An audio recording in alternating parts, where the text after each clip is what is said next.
అల్ అక్సా మసీదు చుట్టూతానే ప్రస్తుతం ఇరాన్తో పాటుగా ఇజ్రాయెల్ రాజకీయం లేదా యుద్ధం నడుస్తుంది.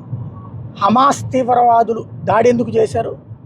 దాని పేరే వాళ్ళు అల్ అక్సా ఆపరేషన్ అని. అంటే అల్ అక్సా మసీదు ఉన్నటువంటి ప్రాంతం ఏదైతే జెరూసలేంలో ఉన్నటువంటి ప్రాంతం ఉందో అది టెంపుల్ మౌంట్ అనే తమ ప్రార్థనా స్థలం అనేది ప్రతి యూదు జాతీయుడు నమ్మేటువంటి దాన్ని వాళ్ళు ధ్వంసం చేసి మసీదు కట్టారు.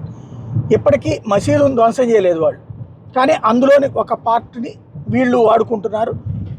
అక్కడ కూడా వీళ్ళ ప్రార్థనలు కాదు, జస్ట్ వెళ్ళి సందర్శిస్తారంతే. ఇజ్రాయెల్ ఏమో సందర్శన వరకే అనుమతి, అక్కడ వాళ్ళేం ప్రార్థనలు చేయడానికి అనుమతి. అల్ అక్సా మసీదులో ప్రపంచంలో 3వ ఇస్లామిక్ కేంద్రం కిందన భావిస్తున్నారు. మక్కా మదీనా తర్వాత ప్రతి ముస్లిం సందర్శించే ప్రాంతం కింద దాన్ని కావాలని మెన్షన్ చేసుకుని వచ్చారు. అది నడుస్తుంది. ఇప్పుడు అది ఎట్టి పరిస్థితుల్లో అక్కడ యూదుల ప్రార్థనలు కూడా జరిపిస్తామన్నటువంటి రైటిస్ట్ పార్టీలే ఇజ్రాయెల్ అధికారంలోకి వచ్చారు. తాజా పరిణామాలు ఏంటంటే దాంట్లో మరొక కోణం రంగంలోకి వచ్చిందనమాట. ఇజ్రాయెల్కి సంబంధించినటువంటి ఇష్యూలో ఏ వ్యవహారంలోనైనా సరే దెబ్బ కొట్టాలనుకుంటున్నటువంటి ఇరాను అల్ అక్సా మసీదును అడ్డుపెట్టినే తీవ్రవాద సంస్థలందరినీ ఒక తాడి మీదకి తీసుకొచ్చింది. ఇప్పుడు తాజాగా ఆ తీవ్రవాద సంస్థలకు సంబంధించిన దాంతోపాటుగా ఇరానే నేరుగా దాడికి పాల్పడుతుంది కూడా దాని మీదనే.